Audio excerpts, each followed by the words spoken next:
Hello student, जैसा कि आपको पता है कि हम class 12 physics chapter 3 current electricity study कर रहे हैं। आज हम स्टडी करेंगे ग्रुपिंग ऑफ सेल्स के बारे में या फिर कहें कॉम्बिनेशंस ऑफ सेल्स के बारे में। इससे पहले हम रेजिस्टेंसेस एंड कैपेसिटेंसेस के कॉम्बिनेशंस की स्टडी कर चुके हैं चैप्टर नंबर 2 में। वहाँ हमने सीरीज एंड पैरेलल कॉम्बिनेशंस की स्टडी की थी, साथ ही कुछ कॉम्प्लिकेटेड सर्किट्स भी थे जिसमें सीरीज और पैरेलल कॉम्बिनेशंस थे सर्किट में एक साथ। यहाँ सेल के केस में हम 3 तरह के कॉम्बिनेशन स्टडी करेंगे। एक सीरीज कॉम्बिनेशन होगा, एक पैरेलल कॉम्बिनेशन होगा और एक मिक्स्ड कॉम्बिनेशन होगा। यहाँ हमको कुछ सेल्स गिवन होंगे, हम एक सर्किट बनाएंगे, उस सर्किट में सारे सेल्स को हम कनेक्ट करेंगे, या तो सीरीज में कनेक्ट करेंगे या पैरेलल में कनेक्ट करेंगे या फिर मिक्स कॉम्बिनेशन में कनेक्ट करेंगे। ये चीज़ हमको गिवन होगी। साथ ही एक्सटर्नल रेजिस्टेंसेस भी होंगे, कोई भी डिवाइस हम साथ में कनेक्ट करेंगे बिकॉज सेल से हमको क्या लेना है, करंट लेना है। ओके, तो सेल्स को कनेक्ट करने के बाद हमको कितना ईएमएफ मिल पा रहा है हमारे जो भी हमने डिवाइस कनेक्ट की है उसको, तो उसके लिए करंट निकालने के लिए हमें क्या चाहिए, इक्विवेलेंट ईएमएफ चाहिए और इक्विवेलेंट इंटरनल रेजिस्टेंस प्लस जो भी रेजिस्टेंस है हमारी डिवाइस का, मीन्स टोटल रेजिस्टेंस चाहिए हमको। Okay, because current equals to क्या होता है, total EMF upon total resistances. तो हमको टोटल ईएमएफ निकालने के लिए सिंपल हम इक्विवेलेंट ईएमएफ निकालेंगे सभी सेल्स का, ठीक है। साथ ही टोटल रेजिस्टेंस निकालने के लिए एक्सटर्नल रेजिस्टेंस हमको डिवाइस का गिवन होगा और जो भी हम सेल्स यूज कर रहे हैं उन सभी सेल्स का इंटरनल रेजिस्टेंस कैलकुलेट करेंगे हम, यानी कि हम कैलकुलेट करेंगे इक्विवेलेंट इंटरनल रेजिस्टेंस। ओके, तो ये चीज़ हम यहाँ पर कैलकुलेट करेंगे। और एक और इम्पोर्टेंट चीज़ हम यहाँ देखेंगे, कुछ ऐसे भी केस हमको गिवन होंगे कि हमको एक जैसे बहुत सारे सेल्स गिवन होंगे, मीन्स आइडेंटिकल सेल्स गिवन होंगे जिन सभी का जो ईएमएफ होगा वो सेम होगा, उन सभी का इंटरनल रेजिस्टेंस भी सेम होगा। और हम उनको कैसे कनेक्ट करें, सीरीज में कनेक्ट करें या पैरेलल में कनेक्ट करें या फिर मिक्स कॉम्बिनेशन में कनेक्ट करें, मिक्स कॉम्बिनेशन में कनेक्ट करें जिससे कि हमको मैक्सिमम करंट मिल सके। ध्यान रखना है, सिमिलर सेल होंगे सारे और हमको मैक्सिमम करंट मिल सके। तो हम कौन से कॉम्बिनेशन में कनेक्ट करें, कौन सा कॉम्बिनेशन हम सेलेक्ट करें, तो ये चीज़ हम इंपॉर्टेंट पढ़ेंगे इसमें।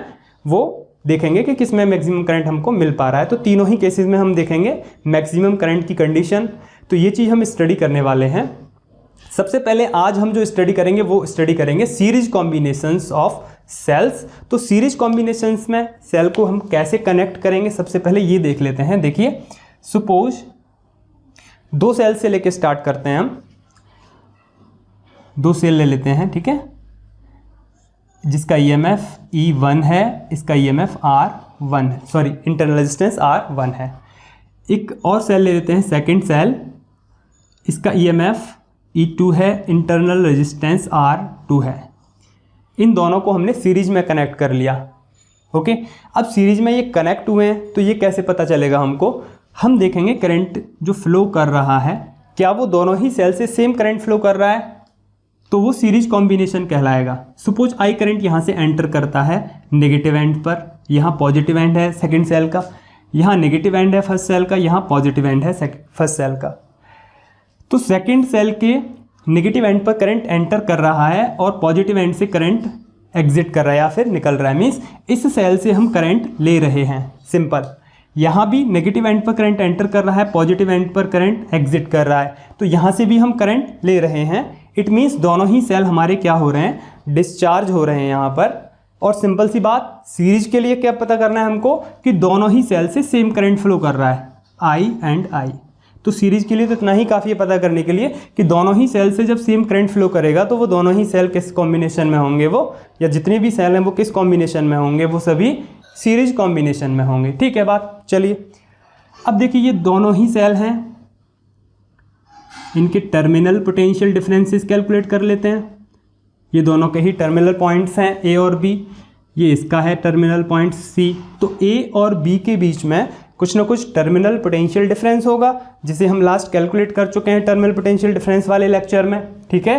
तो जब सेल डिस्चार्ज हो रहा है, ये कौन सा केस है, सेल के डिस्चार्जिंग का केस है। Cell is being discharged, discharging.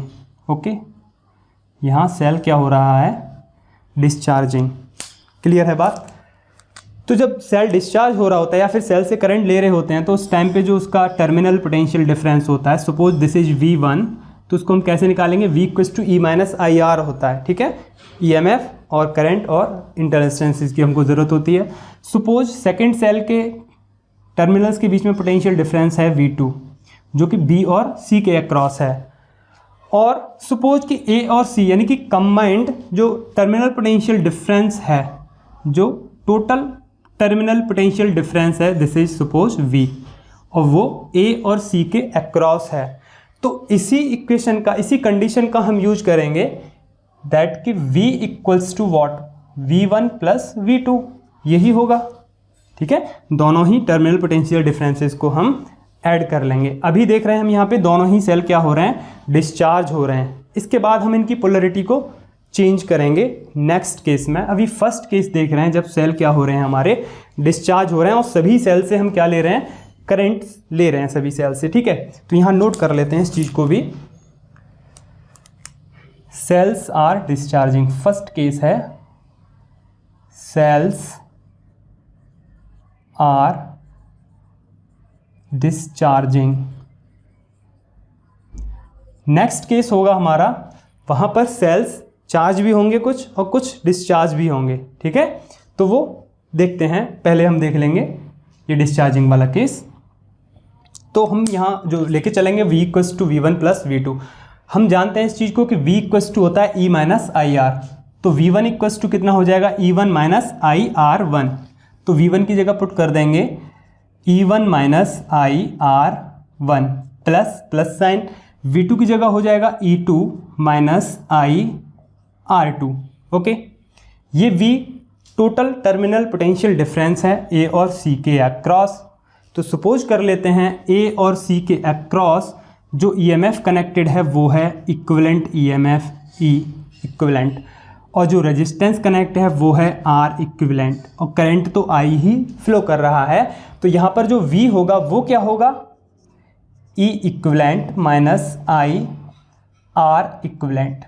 Okay, यहाँ से E1 plus E2 and minus I R1 plus R2 हो जाएगा। माइनस आई R1 और माइनस आई R2 को एक साथ करेंगे और माइनस I को कॉमन ले लिया तो R1 प्लस R2 बचेगा ब्रैकेट में। यहाँ बचता है E equivalent minus I R equivalent. Okay, यहाँ अगर हम कंपैरिजन करें दोनों ही साइड्स का, तो देखिए इक्विवेलेंट EMF के साथ क्या है E1 plus E2, equivalent resistance के सामने क्या है R1 प्लस R2, I के साथ I है। ठीक है, तो हम यहाँ से निकाल सकते हैं इक्विवेलेंट EMF कितना है, इक्विवेलेंट EMF है E1 प्लस E2, और इक्विवेलेंट रेजिस्टेंस जो कि इक्विवेलेंट इंटरनल रेजिस्टेंस है वो है R1 प्लस R2। ध्यान रखना है इन रेजिस्टेंस को, इंटरनल रेजिस्टेंस हैं ये सेल के, R1 और R2 internal resistances of the cells. ये है equivalent internal resistance of both cell, या फिर सर्किट में जितने भी सेल हैं। यहाँ हमने केवल दो का कॉम्बिनेशन देखा है, ओनली दो सेल का कॉम्बिनेशन है। अगर इससे ज़्यादा का कॉम्बिनेशन हम करते हैं, ठीक है, इससे ज़्यादा सेल का हम कॉम्बिनेशन करते हैं तो क्या होगा, दो से ज़्यादा सेल हैं सर्किट में, अगर देखते हैं, चलिए लगा देते हैं, इसमें इंक्रीज कर देते हैं number of cell. Okay, number of cell हमने यहाँ इंक्रीज कर दिए, मीन्स n सेल कर दिए हमने। यहाँ पर कितने सेल कर दिए, n सेल, और यहाँ से करंट एंटर कर रहा है, current is entering entering entering and entering, और आई करंट ही है। Positive negative positive negative positive negative positive negative. Okay, और ये कितने सेल हैं, n सेल हैं, n सेल्स। इसका EMF है E1 E2 E3 EN। ठीक है, सभी के अलग अलग EMF हैं। इसका रेजिस्टेंस है R1, इसका रेजिस्टेंस है R2, इसका रेजिस्टेंस है R3, इसका रेजिस्टेंस है RN, यानी कि इंटरनल रेजिस्टेंस। अगर मैं रेजिस्टेंस बोल रहा हूँ तो सिंपल कि इंटरनल रेजिस्टेंस, सेल्स की बात कर रहा हूँ और तब रेजिस्टेंस की बात आ रही हो तो वो इंटरनल रेजिस्टेंस है। ठीक है बात, चलिए, तो इस केस में इक्विवेलेंट EMF क्या होगा, in this case for n cells, ये 2 सेल के लिए था, तो इस केस में हो जाएगा इक्विवेलेंट EMF E1, सभी को ऐड कर देना है सिंपल, जैसे इन दोनों को ऐड किया था, E2 E3 plus dash dash dash EN, और R इक्विवेलेंट कितना होगा, R1 प्लस R2 R3 सभी को ऐड कर देना है सिंपल, और Rn। क्लियर है चीज़। तो ये 2 सेल के लिए और 2 से ज़्यादा सेल के लिए मीन्स कितने भी सेल हों सभी के EMF को सिंपल ऐड कर दो और सभी के इंटरनल रेजिस्टेंस को ऐड कर दो, तो उनके इक्विवेलेंट EMF और उनके इक्विवेलेंट इंटरनल रेजिस्टेंस निकल के आ जाते हैं। अब क्या करते हैं, सपोज कि इसके साथ हम सर्किट बनाते हैं, ठीक है। ये जो करंट फ्लो कर रहा है इसके साथ सर्किट बनाते हैं, तो सर्किट से करंट कैसे फाइंड आउट करेंगे, सिंपल कैसे करेंगे फाइंड आउट, इक्विवेलेंट EMF या फिर total EMF upon total resistance of the circuit, ठीक है। तो यही केस है first, second figure, third figure में क्या करते हैं हम इनके साथ बस एक सर्किट बना देते हैं, इसी के साथ एक सर्किट बना देते हैं, यही फिगर है, बस इसके साथ हमको सर्किट बना देना है।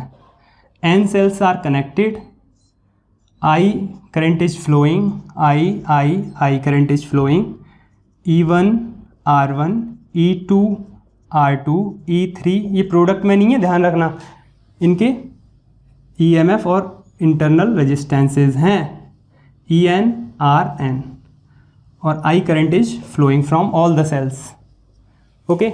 और हमने यहाँ कनेक्ट कर दिया एक क्या सर्किट में एक्सटर्नल रेजिस्टेंस, सर्किट में हमने एक एक्सटर्नल रेजिस्टेंस कनेक्ट कर दिया, फिर हमने कोई भी अपनी डिवाइस कनेक्ट कर दी जिसे करंट की ज़रूरत है, और इतने सारे सेल्स हमने लगा दिए। तो सेल का कॉम्बिनेशन हम करते क्योंकि एक सेल को सेल कहते हैं और एक से ज़्यादा सेल कनेक्ट हो जाते हैं तो फिर वो बैटरी बन जाती है, ये चीज़ हम जानते हैं अच्छी तरह से, ठीक है।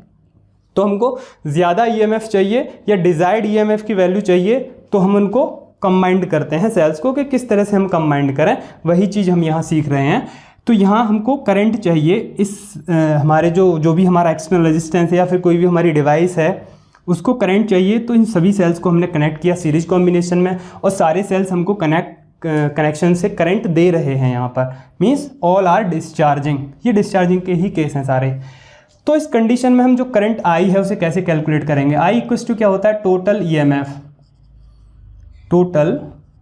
EMF upon total resistance, circuit का total resistance, because I equal to V upon R होता है, तो EMF भी एक तरह से वोल्ट में ही होता है, तो V voltage upon R means resistance, तो सर्किट है तो सर्किट का टोटल वोल्टेज क्या होगी, टोटल EMF होगा, और टोटल रेजिस्टेंस क्या होगा, internal resistance plus external resistance करके, ठीक है। तो टोटल EMF क्या है इस सर्किट का, वो है यहाँ पर E1 plus E2 plus E3 dash EN upon resistances कितने हैं, R इक्विवेलेंट प्लस R, क्योंकि सारे रेजिस्टेंसेस सीरीज में हैं, सेल के internal resistance plus external resistance series में है, तो इक्विवेलेंट रेजिस्टेंस R इक्विवेलेंट है, उसको वैल्यू के साथ ही लिख देते हैं R1 R2 dash dash dash RN plus R। तो कुछ इस तरह से हम सर्किट का करंट फाइंड आउट कर सकते हैं। इसको हम ऐसे भी लिख सकते हैं, कैसे, sigma E upon sigma R plus R, sigma means equivalent या फिर इक्विवेलेंट EMF या फिर इक्विवेलेंट इंटरनल रेजिस्टेंस इस सिग्मा की जगह, ओके। तो इस तरह से हम यहाँ पर सर्किट का करंट निकाल सकते हैं। तो यहाँ से EMF निकालेंगे, यहाँ से करंट निकालेंगे, तो ये फॉर्मूले हैं कुछ, okay. These are useful formulas, okay. अब हमको क्या करना है, देखिए, अब सभी सेल्स लेते हैं हम सेम EMF के, इक्वल EMF के, सारे सेल्स जो हैं इन सभी का जो EMF है वो इक्वल है, means all cells are similar.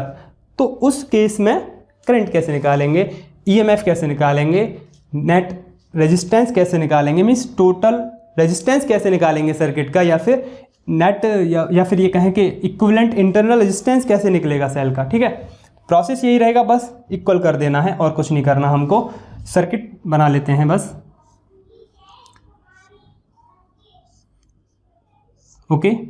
ये ध्यान रखना है, ये positive negative positive negative positive negative positive negative positive negative positive negative positive negative dash dash dash, और N सेल्स कनेक्टेड हैं सर्किट में, और रेजिस्टेंस R कनेक्ट है सर्किट में, ओके। सभी का EMF क्या है, इक्वल है, all cells have equal EMF E, E E and E. सभी का इंटरनल रेजिस्टेंस भी सेम है, R R R and R. N cell है, सभी का ईएमएफ सेम है, सभी का इंटरनल रेजिस्टेंस सेम है सभी सेल्स का। और करंट की डायरेक्शन क्या होगी, positive to negative, like this. तो सारे के सारे सेल्स किस कॉम्बिनेशन में कनेक्टेड हैं, सीरीज कॉम्बिनेशन में, और डिस्चार्ज हो रहे हैं सारे सेल। ओके, तो इस केस में हम करंट कैसे निकालेंगे, सबसे पहले तो ये देख लेते हैं कि इस केस में हम इक्विवेलेंट ईएमएफ कैसे निकालेंगे। ओके, देखिए इक्विवेलेंट ईएमएफ कैसे निकलेगा, simple equivalent EMF all cells का ई प्लस ई प्लस ई ई ई, ये ई ही ऐड होते रहेंगे, तो ये टोटल कितने हो जाएंगे, एन ई, क्योंकि सभी का सेम है। अगर 2 सेल लगे हुए थे तो 2E, 3 सेल होते तो 3E, 4 होते तो 4E, तो n सेल हैं तो कितना हो गया इक्विवेलेंट ईएमएफ NE। ऐसे ही इक्विवेलेंट इंटरनल रेजिस्टेंस कितना हो जाएगा, R plus dash dash dash R add होते जाएंगे, NR अगर ऐड हो रहे हैं तो इंटरनल रेजिस्टेंस क्या हो जाएगा, इक्विवेलेंट N इंटू R। एक सेल है तो 1R, 2 सेल है तो 2R, 3 है तो 3R, इसी तरह से n सेल है तो NR इक्विवेलेंट रेजिस्टेंसेस। तो इस तरह से हम इनके क्या निकाल लेंगे, equivalent EMF and equivalent resistances, internal resistance. Okay, अब यहाँ हमको फाइंड आउट करना है कि सर्किट में करंट कितना है। ओके, ये थोड़ा सा इंटरेस्टिंग है कि सर्किट में हमको करंट कैसे फाइंड आउट करेंगे इस केस में। इनको नोट कर लेते हैं यहाँ पे। फर्स्ट केस वाले जो इक्वेशन थी वो ये थी, first case was this. Okay, this is first case, और ये एक से ज़्यादा थे तो इसमें ये सेकंड वाला केस हो गया। ओके, और एक से ज़्यादा थे, और फिर थर्ड टाइम पे क्या हुआ था कि हमने सर्किट बना दिया था तो करंट निकाला था सर्किट से, तो ये थर्ड केस हो गया। थर्ड केस की इक्वेशन इससे आ जाएंगी। और देखिए इसी में हमने इक्विवेलेंट ईएमएफ तो सिंपल लिख ही दिए हैं, इक्विवेलेंट रेजिस्टेंस, इंटरनल रेजिस्टेंस भी लिख दिए हैं इसमें। ये हो गई 4th नंबर की फिगर। केस तो एक ही चल रहा है लेकिन फिगर अलग अलग चल रही है यहाँ पे, ठीक है। दिस इज 4th, तो this is 4th figure, for 4th figure. Okay, this will used in figure number 4। तो फिगर नंबर 4 में हमको करंट फाइंड आउट करना है। तो करंट इक्वल्स टू फिर से क्या होगा, total EMF upon total resistance. तो टोटल ईएमएफ यहीं से लगा देते हैं, एन ई हो गया, और टोटल रेजिस्टेंस कितना हो गया, एन इंटू आर। तो इंटरनल रेजिस्टेंस हुआ, या फिर ये कहें कुछ ऐसे लिख देते हैं, आर इक्विवेलेंट प्लस आर, इसे भी ऐसे लिख देते हैं अभी, equivalent. Total EMF means equivalent EMF upon total resistance circuit का। टोटल रेजिस्टेंस सर्किट का कैसे निकलेगा, equivalent internal resistance plus external resistance. Okay, इन वैल्यूज़ को लगा दीजिए। ई इक्विवेलेंट कितना है, N into E. R equivalent कितना है, N into R plus R, क्योंकि सभी सेल्स किस में है, सीरीज में है पहले की तरह ही। तो ये कितना हो जाएगा, एन आर प्लस आर। तो कुछ इस तरह से हम यहाँ पर सर्किट का करंट फाइंड आउट करेंगे। व्हेन, ये कब है condition, when N similar cells are connected. यहाँ लिख देते हैं हम इस चीज़ को, if n similar cells of EMF E are connected in series। ये भी ध्यान रखना है कि सभी का जो इंटरनल रेजिस्टेंस है वो भी सिमिलर है। ओके, तो इस केस में हमको जो आई मिलेगा वो क्या होगा, N E upon N R plus R. तो सिमिलर सेल्स हैं यहाँ पर, ये मोस्ट इंपॉर्टेंट चीज़ है, इसका ध्यान रखना, इसका खूब यूज होने वाला है खूब। और सभी केसेस में इसका यूज होगा, equals to N E upon N R plus R, कहीं N R capital plus small N R ऐसे होगा, स्मॉल आर ऐसे होगा। अब देखिए यहाँ पर कंडीशन, कुछ कंडीशन बनेंगी। क्या, एक कंडीशन बनेगी यहाँ पर ये कि इफ़, कंडीशन देखते हैं, कंडीशन,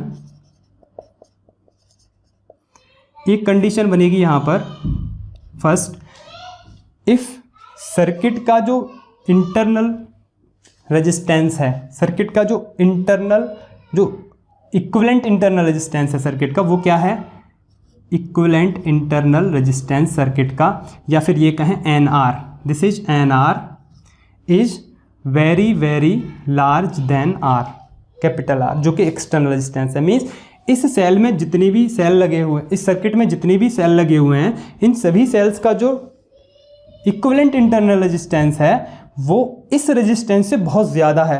इन सभी सेल्स का जो इक्विवेलेंट रेजिस्टेंस है या फिर टोटल रेजिस्टेंस है, सभी सेल्स का जो टोटल रेजिस्टेंस है जो हमारी डिवाइस लगी है उसके रेजिस्टेंस से बहुत ज़्यादा है। ये सिचुएशन हो सकती है। तो इस केस में we can ignore R can be ignore, okay, क्योंकि R अगर बहुत छोटा है तो NR प्लस R में जब ऐड होगा तो R की कोई वैल्यू ही नहीं रहेगी। तो हम लिख सकते हैं इस केस में I equals to what, I equals to NE upon NR plus R। तो प्लस R को हम यहाँ से रिमूव कर देंगे, तो कुछ ऐसे हम लिख सकते हैं। तो N से N कैंसिल हो जाएगा, हमको मिलेगा यहाँ E अपॉन R। ओके, अब एक दूसरा केस देखते हैं, कंडीशन नंबर 2 देखते हैं। हो सकता है कि हमारी जो डिवाइस लगी है उसका रेजिस्टेंस बहुत ज़्यादा है सभी सेल के टोटल इंटरनल रेजिस्टेंस के कंपैरिजन में, मीन्स सारे सेल्स और इनका टोटल इंटरनल रेजिस्टेंस वो बहुत कम है, किससे, हमारी जो डिवाइस लगी है उसके रेजिस्टेंस से। इसके लिए यहाँ पे थोड़ा सा और लिख लेते हैं कि R इक्विवेलेंट जो है सेल्स का वो बहुत बड़ा है, किससे, एक्सटर्नल रेजिस्टेंस से, R से। ऐसे भी ध्यान रहेगा तो और ज़्यादा अच्छा रहेगा, ठीक है। या फिर ये लिख देंगे internal resistance, total internal resistance of the all cells is very very greater than या फिर higher than the external resistance. Okay, second case क्या होगा,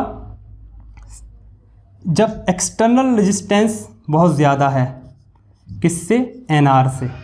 ओके, जो एक्सटर्नल रेजिस्टेंस है हमारी डिवाइस का ये बहुत ज़्यादा है सभी सेल के टोटल इंटरनल रेजिस्टेंसेस थे उससे। तो उस केस में क्या होगा कि हम N इंटू स्मॉल r को इग्नोर कर देंगे, तो NR विल देन इग्नोर। इस केस में क्या होगा, जो करंट होगा वो क्या होगा, I equals to NE upon R। Okay, यही होगा, या फिर NE अपॉन R।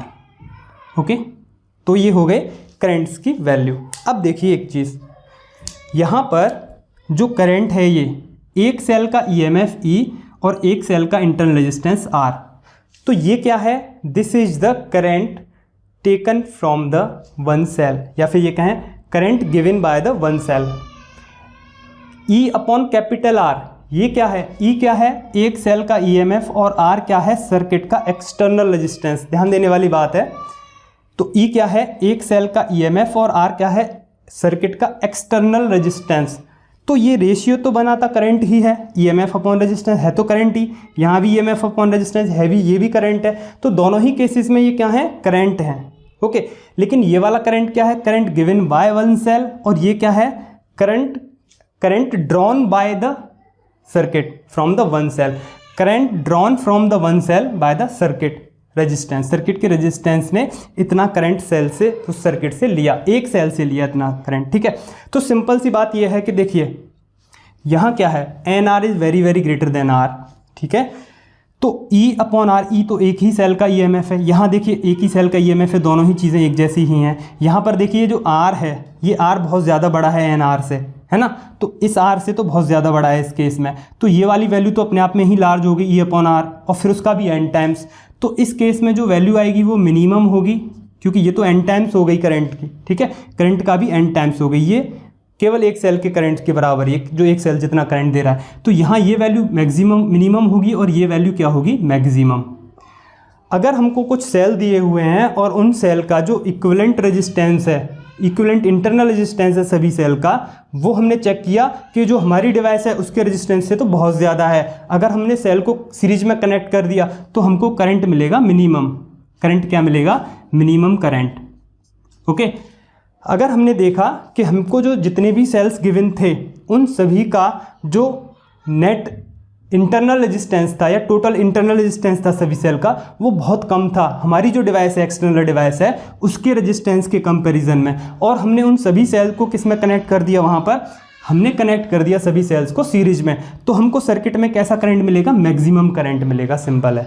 तो ठीक है, अब आपके समझ आ गया होगा। अगर आपको n एक जैसे सेल गिवन है, एक जैसे बहुत सारे सेल गिवन हैं आपको, और उन सभी का जो इंटरनल रेजिस्टेंस है वो बहुत कम हो और हमारी जो डिवाइस है उसका एक्सटर्नल रेजिस्टेंस ज़्यादा हो, तो हम उन सभी सेल्स को सीरीज में कनेक्ट करेंगे जिससे कि हमारी डिवाइस को मैक्सिमम करंट मिल सके। क्लियर है बात? ओके।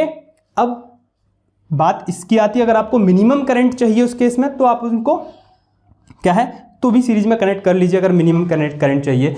लेकिन कनेक्ट सीरीज में करोगे तो आपको मिनिमम करंट कब मिलेगा? जब नेट इंटरनल रेजिस्टेंस जो है वो कम ज़्यादा होगा, उस केस में मिल पाएगा।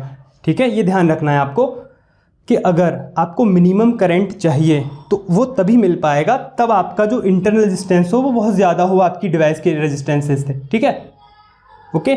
अदरवाइज आपको मैक्सिमम करंट मिलेगा, मैक्सिमम करंट की हमको ज़रूरत होती है। ठीक है, अब देखिए यहाँ तो हमको मैक्सिमम करंट किस केस में मिलेगा? जब हम उनको सीरीज में कनेक्ट कर देंगे। अगर हमारी डिवाइस का रेजिस्टेंस ज़्यादा है, टोटल इंटरनल रेजिस्टेंस से ज़्यादा है हमारी डिवाइस का रेजिस्टेंस, ठीक है, तो हमको मैक्सिमम करंट चाहिए तो हम उनको सीरीज में कनेक्ट कर देंगे।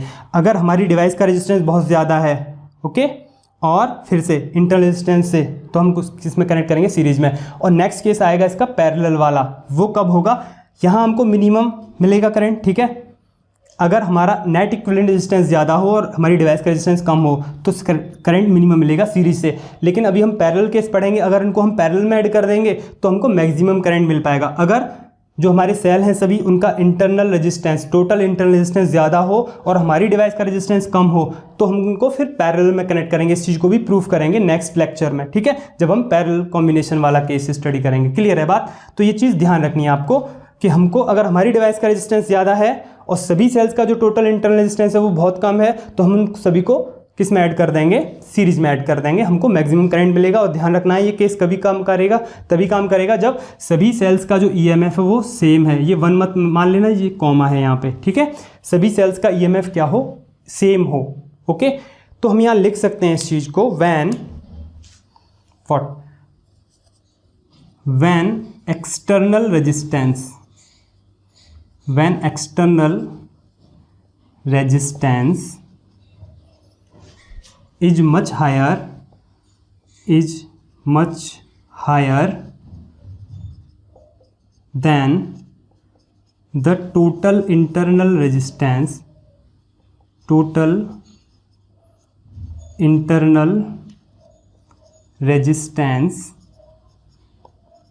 of all the cells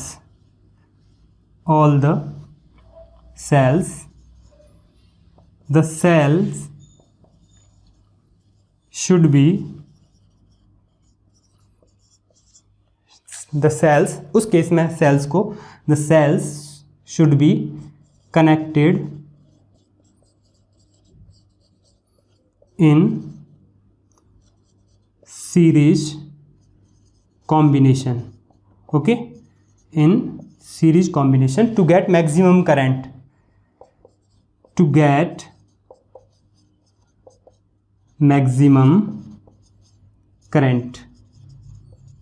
अगर हमको मैक्सिमम करंट चाहिए तो हम उन सेल्स को सीरीज में कनेक्ट कर देंगे। अगर हमारी डिवाइस का या फिर एक्सटर्नल रेजिस्टेंस ज़्यादा है उन सभी सेल्स के टोटल इंटरनल रेजिस्टेंसेस से तो हम सेल को सीरीज में कनेक्ट कर देंगे। ठीक है, अगर ऐसा नहीं है, अगर टोटल इंटरनल रेजिस्टेंस ज़्यादा हुआ और हमारी डिवाइस का रेजिस्टेंस कम हुआ और हमने उनको सीरीज में कनेक्ट कर दिया तो हमको करंट कम मिल पाएगा। फिर हम पैरेलल वाले केस में जाएंगे। नेक्स्ट ध्यान रखना चाहिए आपको ये चीज़। ठीक है, तो ये कंडीशन किसकी है? टू गेट मैक्सिमम करंट, ये ध्यान रखना है, condition for maximum current. So this is the condition for maximum current. Condition for maximum current, condition for maximum current, okay, from series combinations of cell, combination of similar cells, ध्यान रखना है, of similar cells। ये चीज़ बहुत ध्यान रखनी है आपको, similar sales. इसमें गलती मत कर देना कि यहाँ पे सभी का ईएमएफ क्या है? डिफरेंट ईएमएफ है सभी सेल्स का।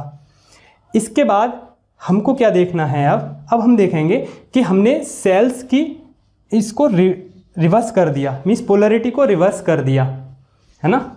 यहाँ पर नेगेटिव एंड सेल का पॉजिटिव एंड से कनेक्ट है दूसरे सेल के से। ठीक है, सर्किट को कंप्लीट करेंगे तो इसका जो पॉजिटिव एंड है वो इस सेल के नेगेटिव एंड से कनेक्ट होगा। ठीक है, यहाँ भी देख रहे हैं आप पॉजिटिव और नेगेटिव कनेक्टेड हैं, ये पॉजिटिव है ये नेगेटिव है, नेगेटिव एंड पॉजिटिव एंड से कनेक्टेड है। तो ये सभी की क्या है, सारे सेल डिस्चार्ज हो रहे हैं, सभी सेल से हम करंट ले रहे हैं, तो ये कह सकते हैं कि सभी की पोलरिटी इन सेम डायरेक्शन है। अब फर्स्ट तो हमने देखा सेल्स आर डिस्चार्जिंग। अगर हम देखें सेल्स चार्ज भी हो रहे हैं, कुछ डिस्चार्ज भी हो रहे हैं। सिंपल सी बात है, जो डिस्चार्ज हो रहे हैं सेल, उनका ईएमएफ पहले तो ज़्यादा होना चाहिए, तभी उस सर्किट के कुछ सेल चार्ज हो पाएंगे। क्योंकि भाई देखिए, कुछ सेल बहुत ज़्यादा करंट दे रहे हैं, मीन्स उनका ईएमएफ ज़्यादा है, तभी वो सर्किट में लगे हुए बाकी के सेलों को चार्ज कर पाएंगे। ठीक है, ये चीज़ ध्यान रहेगी आपको।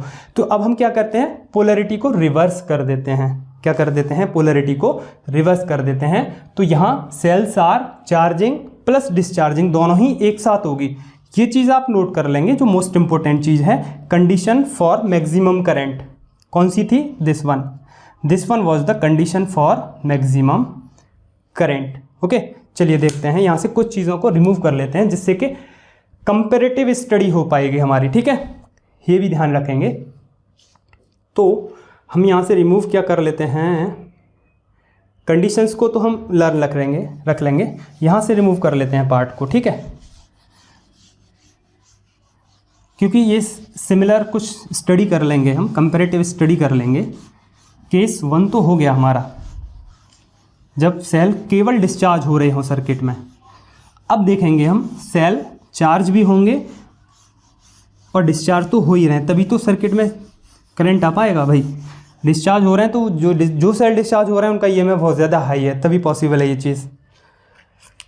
सेकंड देखते हैं अब हम, दिस इज ए, इसको ए बोल देते हैं, चलिए दिस इज सपोज कंडीशन ए।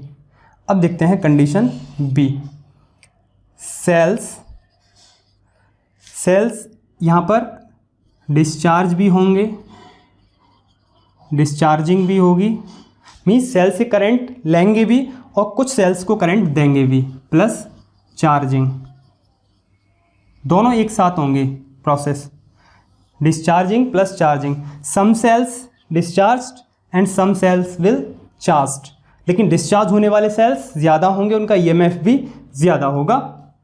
ठीक है, हो सकता है सभी का ईएमएफ सेम हो, उस केस में भी आएगी कुछ चीज़ें, लेकिन फिर सेल्स बहुत ज़्यादा हो जाएंगे। सेम ईएमएफ के भी सेल आएंगे, ऐसा नहीं है। ठीक है, लेकिन वो फिर सेल ज़्यादा बढ़ जाएंगे, तो ईएमएफ सिंपल सी बात है कि ज़्यादा हो जाएगा डिस्चार्ज होने वाले सेल्स का, और फिर चार्ज होने वाले सेल्स का ईएमएफ कम हो जाएगा अगर सिमिलर कंडीशन भी आती है। देखते हैं कंडीशन किस तरह से आएगी। ओके, चलिए यहाँ पर फिर से वही चीज़ें हम फिर से रिपीट करेंगे। ओके, क्या चीज़ रिपीट करने वाले हैं हम, देखिए सबसे पहले 2 के लिए देखेंगे figure number 1, figure for 2। Okay, ये एक सेल गिवन है जिसका ईएमएफ E1 है, इंटरनल रेजिस्टेंस R1 है। ये कॉमा है, ध्यान रखना है आपको, कंफ्यूज नहीं होना यहाँ पे। ये पॉजिटिव एंड हो गया, ये नेगेटिव एंड हो गया। दूसरा सेल है, इसका भी नेगेटिव एंड इसी के साथ कनेक्टेड है, ये पॉजिटिव एंड हो गया। इसका ईएमएफ E2 है, इसका इंटरनल रेजिस्टेंस R2 है। करंट यहाँ से एंट्री कर रहा है, यहाँ से एंट्री कर रहा है, यहाँ से एंट्री कर रहा है। अब देखिए यहाँ ये नेगेटिव एंड पॉजिटिव एंड से कनेक्ट था, यहाँ नेगेटिव एंड दूसरे सेल के नेगेटिव एंड से कनेक्ट है। यहाँ करंट एंटर कर रहा था नेगेटिव टर्मिनल पर, यहाँ करंट एंटर कर रहा है पॉजिटिव टर्मिनल पर। यहाँ पॉजिटिव टर्मिनल से करंट एग्जिट कर रहा था, यहाँ नेगेटिव टर्मिनल से करंट एग्जिट कर रहा है। तो देखिए सिंपल सी बात, कुछ नहीं है, ध्यान देना है आपको कि कौन सा चार्ज हो रहा है, कौन सा डिस्चार्ज हो रहा है। देखिए ये वाला जो सेल है, ये इसका पॉजिटिव टर्मिनल हमको करंट दे रहा है, मीन्स यहाँ से करंट एग्जिट कर रहा है, तो ये सेल हमको करंट दे रहा है, तो ये वाला सेल डिस्चार्ज हो रहा है, डिस्चार्जिंग। इसकी क्या हो रही है, डिस्चार्जिंग। ओके, ये वाला सेल देखिए, इसके पॉजिटिव टर्मिनल को हम करंट दे रहे हैं सर्किट में, सिंपल सी बात है, तो ये वाला सेल चार्ज हो रहा है, चार्जिंग। ओके, अब देखिए पहले की तरह ही वैसे ही ये ए पॉइंट मान लेंगे, ये बी पॉइंट मान लेंगे और ये सी पॉइंट मान लेंगे। यहाँ फिर से V1 इसके अक्रॉस हो जाएगा terminal potential difference, V2 BC के अक्रॉस हो जाएगा terminal potential difference, mean second cell के टर्मिनल्स के अक्रॉस हो जाएगा टर्मिनल पोटेंशियल डिफरेंस, और टोटल टर्मिनल पोटेंशियल डिफरेंस कितना हो जाएगा for figure 1, V equals to पहले की तरह से V1 माइनस V2 होगा इस केस में, ठीक है, बिकॉज इनकी जो पोलरिटी है उसको क्या कर दिया है हमने, रिवर्स कर दिया है। यहाँ पर देखिए, यहाँ पर जो वैल्यू होगी वो क्या होगी, V1 क्या होगा, E1 माइनस IR1, क्योंकि जब सेल डिस्चार्ज होते हैं तो E माइनस IR होती है इक्वेशन, और जब सेल चार्ज होते हैं तो E प्लस IR होती है। ये हमने टर्मिनल पोटेंशियल डिफरेंस वाले लेक्चर में पढ़ा था, ठीक है। और इस केस में क्या होगा, E2 plus IR2 plus IR2, क्योंकि ये सेल क्या हो रहा है, चार्ज हो रहा है और ये डिस्चार्ज हो रहा है, तो यहाँ पे माइनस प्लस का ये वाला डिफरेंस रहेगा, ठीक है। और जो नेट टर्मिनल पोटेंशियल डिफरेंस होगा वो क्या होगा, क्योंकि दोनों ही जो सेल्स गिवन हैं इनको अपोजिट डायरेक्शन में ऐड किया गया है, मीन्स एक सेल से करंट हम ले रहे हैं और दूसरे को दे रहे हैं, ठीक है। तो V1 माइनस V2 हो जाएगा नेट टर्मिनल पोटेंशियल डिफरेंस, ठीक है बात।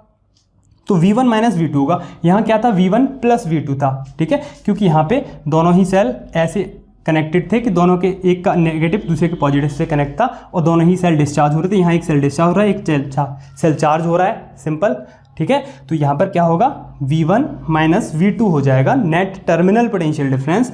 तो फिर V1 माइनस V2 करेंगे तो वैल्यूज़ रख देंगे हम, E1 minus IR1 plus E2 plus, sorry यहाँ पे नेगेटिव साइन आ जाएगा, ये नेगेटिव, और ये हो जाएगा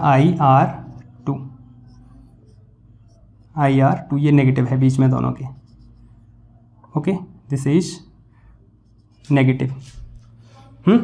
और जो V है, जो टोटल टर्मिनल पोटेंशियल डिफरेंस है, उसको हम कैसे लिख सकते हैं पहले की तरह से, फिर से E equivalent minus IR equivalent, V के इक्वल लिख सकते हैं हम दिस, ओके। और यहाँ से देखते हैं तो E1 माइनस E2 हो जाएगा, E1 माइनस E2 हो जाएगा, ओके। फिर माइनस IR1 प्लस R2 हो जाएगा, ओके। यहाँ से देखिए माइनस अंदर जाएगा तो ये माइनस हो जाएगा, माइनस IR2 हो जाएगा, और माइनस IR1 माइनस IR2, उसमें से माइनस I कॉमन ले लेंगे तो R1 प्लस R2 हो जाएगा, क्लियर है। तो यहाँ से इक्विवेलेंट EMF कितना आया, E1 माइनस E2, और R इक्विवेलेंट कितना आया, क्योंकि इक्विवेलेंट R की जगह ये है R1 प्लस R2, ओके, ये चीज़ क्लियर है।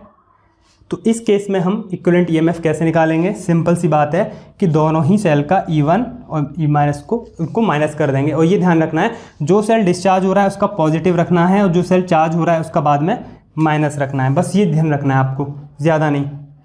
E1 डिस्चार्ज हो रहा था तो ये पॉजिटिव, E2 चार्ज हो रहा है तो यहाँ पे नेगेटिव साइन आ गया। तो जो सेल चार्ज होगा उसके लिए बस माइनस साइन यूज कर लेना है। सर्किट में कितने भी सेल कनेक्टेड हों, जितने सेल चार्ज होंगे उनके लिए माइनस साइन यूज कर लेना, और जितने सेल डिस्चार्ज हो रहे हैं उनके लिए पॉजिटिव साइन यूज कर लेना। तो इस चीज़ को यहाँ नोट कर लेते हैं, डिस्चार्ज सेल जो हो रहे होंगे सर्किट में उनके लिए पॉजिटिव ई, और जो चार्ज हो रहे होंगे सर्किट में उनके लिए माइनस ई, ये लेके चलना आप। तो आपको सिंपल इक्विवेलेंट EMF को ध्यान रखने में कोई दिक्कत नहीं होगी। तो R इक्विवेलेंट क्या होगा, R1 प्लस R2। देखिए रेजिस्टेंसेस तो ऐड हो नहीं है, इसका रेजिस्टेंस प्लस इसका रेजिस्टेंस तो इंक्रीज ही होना है, सिंपल है, क्योंकि इलेक्ट्रोड के बीच का स्पेस बढ़ेगा जब सेल को ऐड करेंगे। तो R1 प्लस R2, ये तो रेजिस्टेंस तो बढ़ना ही है, ये रेजिस्टेंस घटना नहीं है, ठीक है। पोलरिटी को रिवर्स करने पर रेजिस्टेंस तो ऐड ही होना है, लेकिन EMF माइनस हो जाएगा जितने सेल की पोलरिटी को रिवर्स किया गया है। तो ये कह सकते हैं हम यहाँ पे polarity is reverse, some cell polarity is reverse, ये भी कह सकते हैं डिस्चार्जिंग प्लस चार्जिंग की जगह पे, ओके। अब देखते हैं सेकंड सिचुएशन कुछ इस तरह से जैसे यहाँ थी, ठीक है। यहाँ से मैं रिमूव कर लेता हूँ इतना पार्ट। सेकंड सिचुएशन जैसे यहाँ थी, सेकंड सिचुएशन में यहाँ क्या था कि हमने सेल्स को इंक्रीज कर दिया था, सेल्स को बढ़ा दिया था, वैसे ही हम यहाँ पे फिर से सेल्स को बढ़ा देते हैं, ठीक है, लाइक दिस। देखिए यहाँ पे सेकंड सेल है, इसकी पोलरिटी को रिवर्स कर दिया है, इसमें तो कर ही दिया है रिवर्स। सेकंड थर्ड सेल भी एक कनेक्टेड था, ठीक है, इसकी भी पोलरिटी फिर रिवर्स कर देते हैं, चलिए लाइक दिस। और फिर nth सेल, इसकी पोलरिटी को सेम रहने देते हैं। तो देखिए एक तो ये वाला सेल, ये पॉजिटिव और ये नेगेटिव सेम है, यहाँ पे देखिए पॉजिटिव नेगेटिव, तो यहाँ नेगेटिव पॉजिटिव कर दिया हमने, ठीक है। ये देखिए पॉजिटिव नेगेटिव। अब चेक कर लेंगे कौन सा चार्ज हो रहा है कौन सा डिस्चार्ज हो रहा है। इसको ऐसे कर देते हैं, चलिए नेगेटिव पॉजिटिव, ओके, तो n सेल कनेक्टेड हैं, क्लियर है बात। और इन सभी का हमको EMF इसका E1, E2, E3 and En। Resistance R1, इसका इंटरनल रेजिस्टेंस R2, इसका इंटरनल रेजिस्टेंस R3, इसका इंटरनल रेजिस्टेंस Rn। सभी का इंटरनल रेजिस्टेंसेस भी अलग अलग है। तो केस 2 में हम क्या देखेंगे कि जो इक्विवेलेंट EMF है वो हमको निकालना है। इक्विवेलेंट EMF कैसे निकालेंगे? सिंपल, देखिए ये सेल क्या हो रहा है, डिस्चार्ज के लिए मैं D लिखे दे रहा हूँ। ये डिस्चार्ज हो रहा है क्योंकि पॉजिटिव टर्मिनल करंट दे रहा है। करंट की डायरेक्शन ये होगी, सभी में सेम करंट फ्लो होगा, सभी सीरीज में कनेक्टेड हैं। ओके, यहाँ पॉजिटिव टर्मिनल पे करंट आ रहा है तो इट मीन्स ये चार्ज हो रहा है। ठीक है, यहाँ नेगेटिव टर्मिनल पे करंट आ रहा है, पॉजिटिव टर्मिनल करंट दे रहा है तो ये डिस्चार्ज हो रहा है। यहाँ पॉजिटिव टर्मिनल पे करंट आ रहा है तो ये भी चार्ज हो रहा है। ओके, तो जो डिस्चार्ज है उसके लिए क्या लेंगे? E1 पॉजिटिव रहेगा। चार्ज हो रहा है तो ये -E2 हो गया। ये डिस्चार्ज हो रहा है तो ये +E3 रहेगा इसका EMF। डैश डैश डैश ऐसे ही चलता रहेगा जितनी की पोलरिटी को रिवर्स किया गया, पॉजिटिव या नेगेटिव। और लास्ट में En, ये भी चार्ज हो रहा है तो इसका भी -En हो जाएगा। ठीक है, तो ऐसे हम निकालेंगे इक्विवेलेंट रेजिस्टेंस। इसके बाद जो इक्विवेलेंट EMF निकालेंगे ऐसे, और इसके बाद हम निकालेंगे equivalent internal resistance of all the cells. ये क्या हो जाएगा? R1 + R2, क्योंकि ये तो ऐड होने ही होने हैं, पहले भी बता चुके हैं हम इस चीज़ को। ओके, सेकेंड सिचुएशन क्लियर है। थर्ड सिचुएशन में हमको क्या करना है, इसके साथ हम बस इंटरनल रेजिस्टेंस, एक एक्सटर्नल रेजिस्टेंस ऐड कर देंगे। केस नंबर 3, बस यही फिगर बना लेते हैं फिर से। ओके, और n सेल्स कनेक्टेड हैं। ठीक है, और यहाँ हमको सर्किट में एक इंटरनल एक्सटर्नल हमने रेजिस्टेंस ऐड कर लिया। ओके, इसका EMF E1, resistance internal R1, E2 R2, E3 R3, product नहीं है ध्यान रखना, En Rn। ठीक है, current enter here enter, positive negative negative positive positive negative negative positive, like this. Third situation में क्या करना है आपको? कुछ नहीं करना, हमको यहाँ फाइंड आउट क्या करना था? करंट फाइंड आउट करना था हमको सर्किट से। ठीक है बात, तो करंट को फाइंड आउट करना है। क्या करेंगे? बस इसको अपॉन इसको प्लस ये जो R है साथ में इसी भी ले लेंगे। तो I = क्या होगा? Total EMF upon total resistance, circuit का टोटल रेजिस्टेंस। तो टोटल EMF तो यही है जो ऊपर गिवन है, इसको लिख देंगे E1 - E2 + E3 + dash dash dash En upon total internal resistance plus R, क्योंकि सीरीज में है सारे, R1 + R2 + R3 dash dash dash Rn plus capital R। तो ये हो जाएगा सर्किट का करंट। यहाँ से आप करंट निकाल लेंगे सर्किट का। ओके, या फिर इसको आप ऐसे भी लिख देंगे, कुछ नहीं है, पहले की तरह ही जैसे ये था। Equivalent EMF upon equivalent resistance plus circuit का एक्सटर्नल रेजिस्टेंस, I = ही चल रहा है। या फिर ऐसे भी लिख सकते हैं, इससे ध्यान रहेगा आपको। वही चीज़ है लेकिन निकालने का तरीका अलग है, क्योंकि यहाँ सारे सेल चार्ज हो रहे हैं, यहाँ कुछ सेल डिस्चार्ज भी हो रहे हैं। ओके, अब देखिए एक इम्पोर्टेंट चीज़ आती है, यहाँ से मैं थोड़ा सा स्पेस क्रिएट कर लेता हूँ इस वाली इक्वेशन को हटा के। ठीक है, क्योंकि सिंपल है, इक्विवेलेंट EMF और resistances, equivalent resistance internal resistances यहाँ पे लिखे हुए हैं। तो जो थर्ड नंबर की जो सिचुएशन है इसको मैं थोड़ा सा रिमूव कर लेता हूँ, क्योंकि इसके साथ आपको ये समझ आ गई होगी। कंपैरेटिव स्टडी में कुछ ज़्यादा चीज़ें हैं नहीं इसमें। तो सेकंड वाली तो ये हो गई। फर्स्ट वाली कहाँ तक थी? वो यहाँ तक थी। और सेकंड वाली के केस में देखते हैं। सेकंड वाली के केस में हमने यहाँ तक थी सेकंड वाली। ठीक है, this one was first is this. Okay, first में हमको इक्विवेलेंट EMF निकालना था, वो हमने यहाँ पे इक्विवेलेंट रेजिस्टेंस निकालना था, वो हमने यहाँ तक निकाल लिया। सेकंड ये थी दिस वन। ठीक है, इक्विवेलेंट ईएमएफ निकाला, इक्विवेलेंट रेजिस्टेंस निकाला यहाँ से सेकंड में। थर्ड केस में हमने डायरेक्ट करंट दिखा दिया है, इक्विवेलेंट ईएमएफ और इक्विवेलेंट रेजिस्टेंसेस को शो नहीं किया क्योंकि जो सेकंड वाले हैं वही थे, बस सर्किट को इंक्रीज कर दिया था। तो कुछ इस तरह से चीज़ें थी, ठीक है, फिगर्स ऐसे थे। अब हम क्या करते हैं, यहाँ पे जो थर्ड वाली जो सिचुएशन है इसे यहाँ से रिमूव कर लेते हैं। ओके, अब क्या आएगा पहले की तरह, जैसे n similar cells of EMF are connected in series. अब यहाँ सभी सेल्स का जो ईएमएफ और इंटर रेजिस्टेंसेज हैं इनको सेम कर देते हैं, ठीक है बात। चलिए कंडीशन नंबर 4, हमने क्या किया, इन सभी के जो ईएमएफ हैं इनको सेम कर देते हैं। तो फिगर मुझे एक और बनानी पड़ेगी, है ना। चलिए बना देते हैं लाइक दिस। स्पेस भी हो जाएगा तो इसी पे काम कर लें तो ज़्यादा बेटर रहेगा क्योंकि कुछ चीज़ें और समझनी है हमको। तो जो थर्ड नंबर वाली जो ये वाली जो फिगर है इसी के जस्ट पैरेलल या फिर कहें कंपैरेटिव स्टडी में, इसको मैंने हटा के यहाँ पे E1R E2R इनको हटा दिया बस मैंने।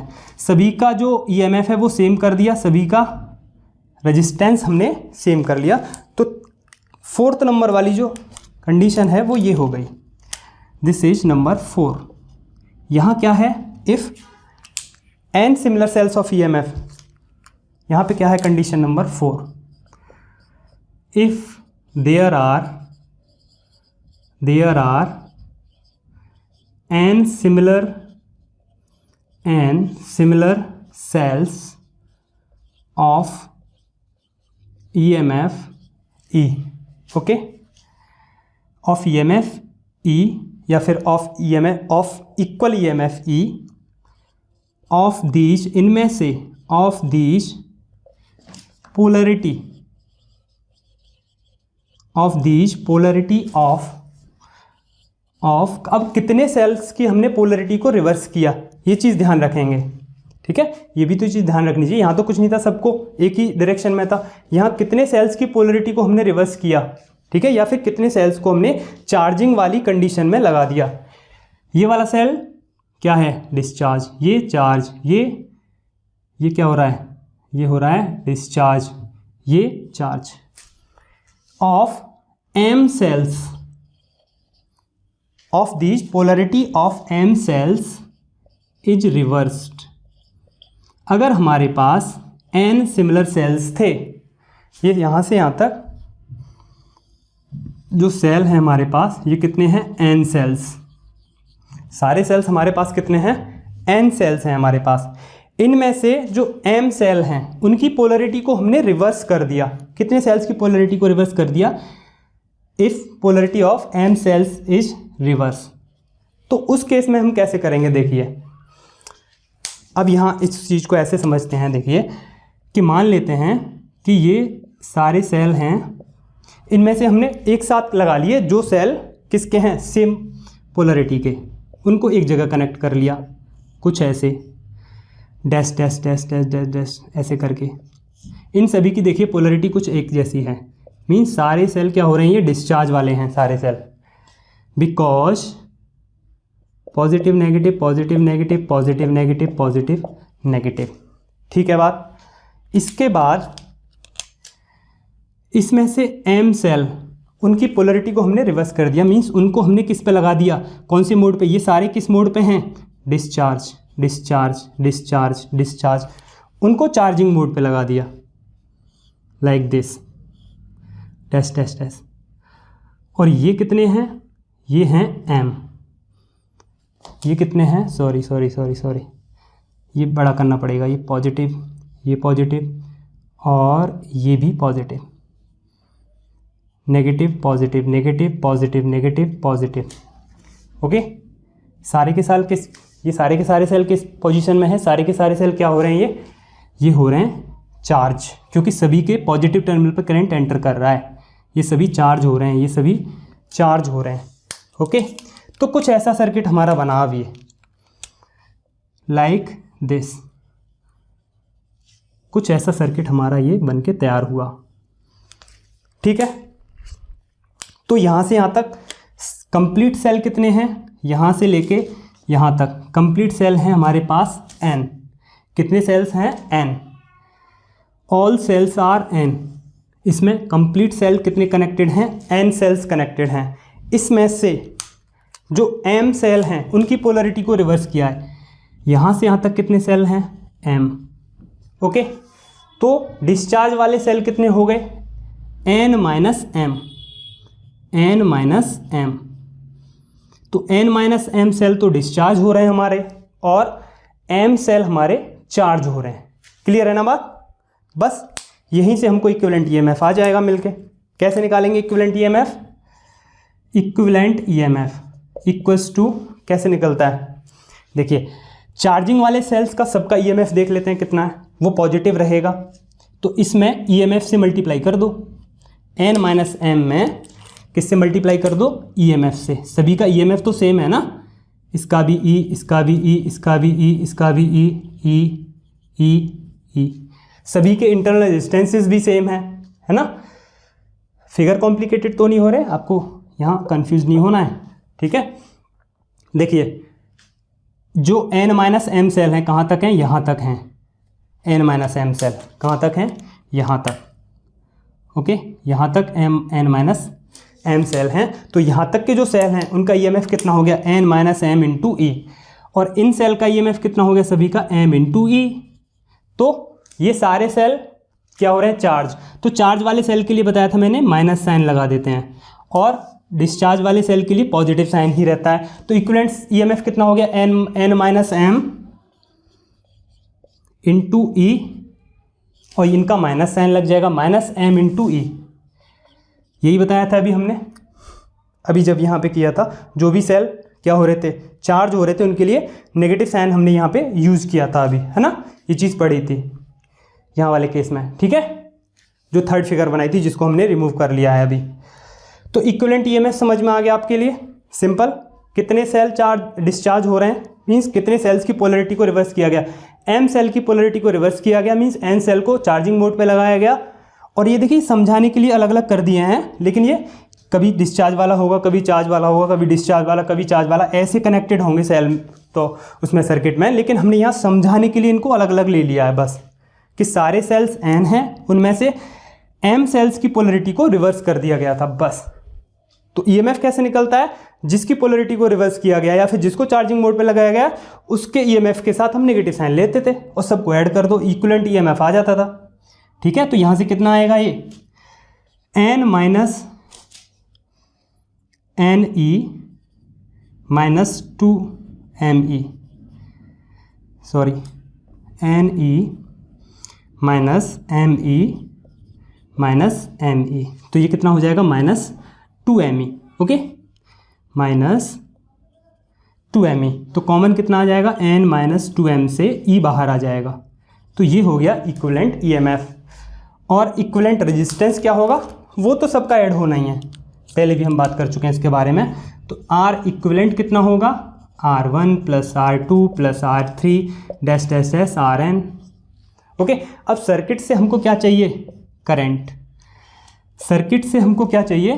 करंट। करंट की डायरेक्शन ये है, तो टोटल ईएमएफ क्या है? ये है n माइनस 2m और ब्रैकेट से बाहर e, okay, upon total resistance, साथ में सभी सेल का internal resistance plus external resistance device का जो भी कनेक्टेड है। तो R equivalent plus R equivalent सभी सेल का कितना हो जाएगा? R1 plus R2 plus R3।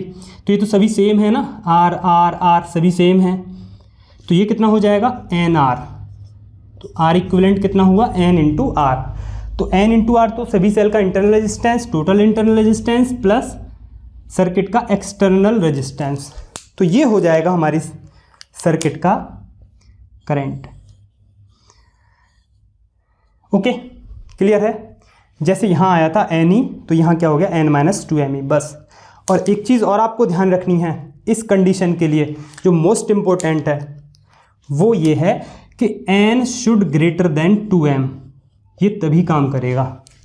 जो n है, जो नंबर ऑफ सेल्स हैं, जो सारे सेल्स हैं, वो 2m से ज़्यादा होनी चाहिए। मीन्स जितने सेल्स की पोलरिटी को रिवर्स कर रहे हैं उनका जो डबल करें हम, ठीक है, उससे भी ज़्यादा होना चाहिए नंबर ऑफ सेल्स। जैसे अगर हमारे पास 100 सेल हैं, 100 सेल हैं, इसमें से अगर हमने 20 सेल की पोलरिटी को रिवर्स कर दिया, क्या कर दिया? रिवर्स कर दिया, और 80 सेल किस पे हैं?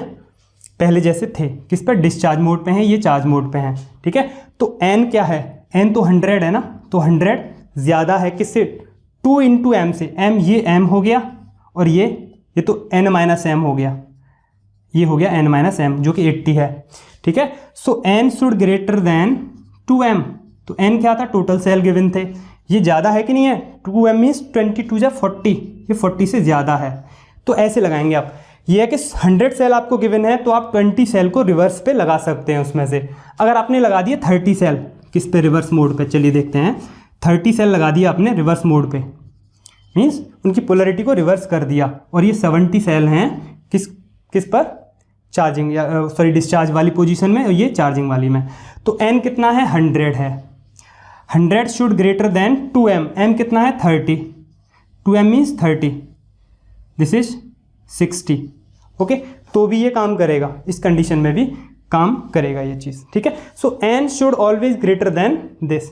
तो कुछ कॉम्बिनेशन का भी हमको ध्यान रखना है, ज़्यादा नहीं होना चाहिए, ठीक है। ये 100 इससे ज़्यादा हो जाए, मीन्स आपने क्या किया कि 60 सेल को लगा दिया और 40 सेल को लगा दिया कौन सी पोजीशन पे, डिस्चार्जिंग पे, और 60 को लगा दिया चार्जिंग पे, तो 40 सेम सेल 60 को कैसे चार्ज कर पाएंगे, ये डिस्चार्ज होंगे ये चार्ज होंगे, तो ऐसा तो पॉसिबल है नहीं ना, तो ऐसा नहीं होना चाहिए। तो n इस केस में क्या हो जाएगा, 100 तो n है और ये 60 है m, तो 60 × 122, ये सिचुएशन हो जाएगी। तो ये वाली सिचुएशन नहीं बननी चाहिए, ठीक है, इस पर काम नहीं करेगा। मीन्स 40 सेल 60 को तो डिस्चार्ज नहीं कर पाएंगे ना, क्योंकि 100 सेल्स में से 60 की हमने पोलरिटी को रिवर्स कर दिया, मीन्स 60 को चार्जिंग पे लगा दिया और 40 किस पे हैं, डिस्चार्जिंग पे हैं, तो 60 सेल को कैसे 40 कर पाएंगे चार्ज, है ना, क्योंकि सभी सेल्स का जो ईएमएफ है वो क्या है, सिमिलर है।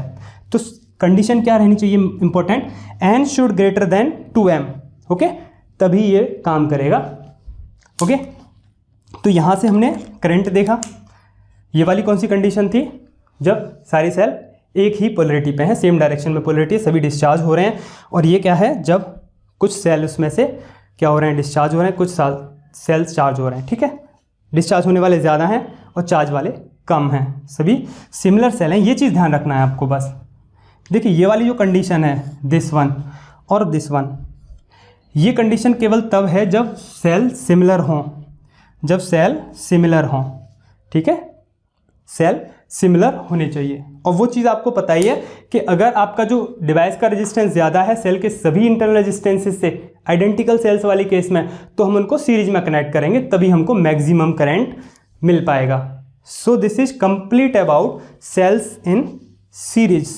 इसके बाद एक छोटा सा न्यूमेरिकल देख लेते हैं related to series combination of the cells, okay. Series combinations of cells का एक छोटा सा न्यूमेरिकल है, इसे देखते हैं, चलिए। इन फिगर गिवन है इस क्वेश्चन में, E1 and E2 are respectively 2.0 volt and 4.0 volt. तो E1 और E2 की दोनों की वैल्यूज़ गिवन है यहाँ पे 2 volt and 4 volt, okay, 4 volt, क्योंकि दो सेल गिवन है यहाँ पर। And the resistances small r1, small r2 and capital R, जो कि इंटरनल रेजिस्टेंसेस हैं, ये भी यहाँ पर गिवन है, इनकी रेस्पेक्टिवली वैल्यू गिवन है 1.0, 2.0 एंड 5.0। मीन्स R1 कितना है, 1 ओम, ओके, R2 कितना है, this is 2 ohm, and capital R जो कि एक्सटर्नल रेजिस्टेंस है, ये कितना गिवन है, 5 ओम, ओके। तो ये चीज़ें यहाँ पर गिवन है। हमको कैलकुलेट क्या करना है, calculate the current in the circuit. इस सर्किट में हमको करंट फाइंड आउट करना है कि जो करंट की वैल्यू है वो क्या होगी, ओके। साथ ही हमको कैलकुलेट करना है, also calculate potential difference between the points B and A। तो B और A इन दोनों ही पॉइंट्स के बीच का हमको पोटेंशियल डिफरेंस कैलकुलेट करना है, या फिर कहें इस सेल के अक्रॉस हमको टर्मिनल पोटेंशियल डिफरेंस कैलकुलेट करना है ना, क्योंकि दोनों ही टर्मिनल्स हैं, दोनों ही सेल्स के, ये पॉजिटिव, ये नेगेटिव और ये पॉजिटिव, ओके। तो ये दोनों ही पॉइंट्स क्या हैं, सेल्स के टर्मिनल पोटेंशियल डिफरेंस हो गए। और फिर सेकंड हमको कैलकुलेट करना है यहाँ पर potential difference between A and C, और फिर हमको C और A एंड C के बीच का पोटेंशियल डिफरेंस कैलकुलेट करना है। तो वो सेल E1 के अक्रॉस टर्मिनल पोटेंशियल डिफरेंस हो जाएगा। तो ये हमको टर्मिनल पोटेंशियल डिफरेंसेस कैलकुलेट करने हैं साथ ही, ठीक है। देखते हैं कैसे रहेगा इसका सॉल्यूशन। सबसे पहले हमें क्या कैलकुलेट करना है, करंट इन द सर्किट, ठीक है। सर्किट में हमको करंट फाइंड आउट करना है, तो क्या होगा formula, total EMF upon total resistance, circuit का total resistance. Okay, total EMF क्या है? टोटल ईएमएफ कैसे निकालेंगे अभी हमने देखा था।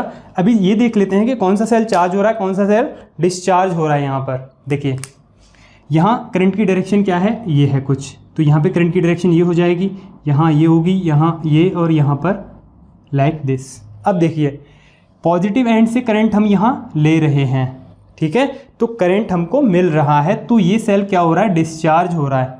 ओके, और यहाँ पॉजिटिव एंड को करंट दे रहे हैं, इट मीन्स ये सेल चार्ज हो रहा है, ठीक है, ये सेल चार्जिंग, तो इसकी जो पोलैरिटी है वो रिवर्स मानी जाएगी, तो इसका ईएमएफ हम नेगेटिव लेंगे। तो सर्किट में जो इक्विवेलेंट ईएमएफ है या फिर टोटल ईएमएफ है हम कैसे निकालेंगे, E2 कैसा है, E1 कैसा है, इनको देख लेते हैं। सबसे पहले E1 देखें तो हम यहाँ ये चार्ज हो रहा है तो इसका नेगेटिव कर देंगे, माइनस E1, और E2 कैसा है, यहाँ पे पॉजिटिव है, ठीक है, प्लस E2, तो माइनस E1 कितनी वैल्यू है 2 वोल्ट, प्लस E2 की वैल्यू कितनी है 4, तो कितना हो गया ये 4 माइनस 2, दिस इज 2 वोल्ट, तो इक्विवेलेंट ईएमएफ कितना हो गया 2 वोल्ट, या फिर सिंपल सी बात है कि डिफरेंस कर लो दोनों का, 4 माइनस 2, तो 2 वोल्ट हो गया इक्विवेलेंट ईएमएफ। और वैसे भी 4 वोल्ट वाला ईएमएफ ज़्यादा है तो ये चार्ज ही करेगा दूसरे सेल को, ये डिस्चार्ज तो कर नहीं सकता दूसरे को, खुद डिस्चार्ज होगा और दूसरे सेल को चार्ज करेगा सर्किट में, ठीक है, लाइक दिस। तो इक्विवेलेंट ईएमएफ आ गया हमारे पास। इसके बाद इक्विवेलेंट रेजिस्टेंस चाहिए हमको सेल का इक्विवेलेंट रेजिस्टेंस दोनों ही सेल्स का, उसमें फिर हम कैपिटल R ऐड करेंगे जिससे हमको टोटल रेजिस्टेंस मिल पाएगा। पहले R इक्विवेलेंट निकाल लेते हैं, small r equivalent, total internal resistance of the cells, वो ऑलवेज ऐड ही होता है सीरीज के केस में, ठीक है, R1 प्लस R2 को डायरेक्ट ऐड कर दीजिए। R1 कितना है 1 ओम, R2 कितना है 2 ओम, ये हो जाएगा 3 ओम, और कैपिटल R कितना है 5 ओम। तो total EMF E equivalent upon total resistance R plus R equivalent. Okay, ये वही है जो NR था, ये इक्विवेलेंट E हो ही गया, ये R प्लस NR वाला जो भी फॉर्मूला किया था वही चीज़ है, ये जो R इक्विवेलेंट कितना था NR था, वो कब था जब दोनों ही सेम थे, ठीक है, क्या सेल्स का जो आइडेंटिकल सेल्स थे, लेकिन यहाँ पे जो सेल हैं वो आइडेंटिकल नहीं है, ठीक है। तो यहाँ पे हम करंट की वैल्यू देखें, I इक्वल्स टू कितना आएगा, वैल्यूज़ लगा देते हैं यहाँ पर। E इक्विवेलेंट कितना है 2 वोल्ट, वोल्ट को लिखने की ज़रूरत नहीं है। कैपिटल R कितना है 5 ओम, प्लस R इक्विवेलेंट कितना है 3 ओम, दिस 3 ओम, कितना हो गया 2/8, 2 4 जा 8, और ये 1/4 हो जाएगा, इट मीन्स 0.42 जा 8 एंड 4 5 जा 20, 0.25 एम्पियर, ये हो जाएगा सर्किट में current in the circuit is 0.25 ampere. तो एक आंसर तो हमको ये मिल गया। ओके, सेकंड जो फर्स्ट दिया हुआ है यहाँ पे, इसका आंसर और देख लेते हैं क्या, potential difference between points B and A। Okay, तो A और B के बीच में हमको क्या चाहिए, पोटेंशियल डिफरेंस, या फिर कहें VAB चाहिए हमको। वो क्या होगा, वो होगा terminal potential difference. V equals to क्या होता है, ये सेल डिस्चार्ज हो रहा है, तो जो सेल डिस्चार्ज होता है उसके लिए क्या लेते हैं हम, E माइनस आई आर, या सर्किट से करंट लेते हैं तो V equals to A minus I R. ये डिस्चार्जिंग वाला केस होता है, लिख देता हूँ पहले मैं इसको, ये डिस्चार्जिंग में काम करता है, और V प्लस आई आर जो होता है वो चार्जिंग में काम करता है। तो पहले इसी के लिए निकाल लेते हैं, V across A and B या फिर B एंड A। तो V इक्वल्स टू E क्या होगा इसका EMF, तो E2 माइनस I सर्किट का करंट और R2 इसका इंटरनल रेजिस्टेंस। तो V अक्रॉस AB कितना हो जाएगा, E2 minus I R2। E2 कितना गिवन है 4 वोल्ट, माइनस I कितना आया है सर्किट का 0.25, या फिर 1/4 लगा देते हैं, ठीक है, कैलकुलेशन ईजी हो जाएगी। 0.25 की जगह 1/4 कैसे भी लगा लीजिए, अगर आप चलिए 0.25 भी लगा लीजिए, 0.25 मल्टीप्लाई बाई R2 कितना है 2 ओम, ये हो जाएगा 4 माइनस 0.25 मल्टीप्लाई बाई 2 हो गया 0.50 equals to this becomes 3.50 volt. Okay, तो V अक्रॉस AB हो जाएगा 3.5 वोल्ट। ओके, तो A और B के अक्रॉस जो पोटेंशियल डिफरेंस आएगा वो आएगा 3.5 वोल्ट।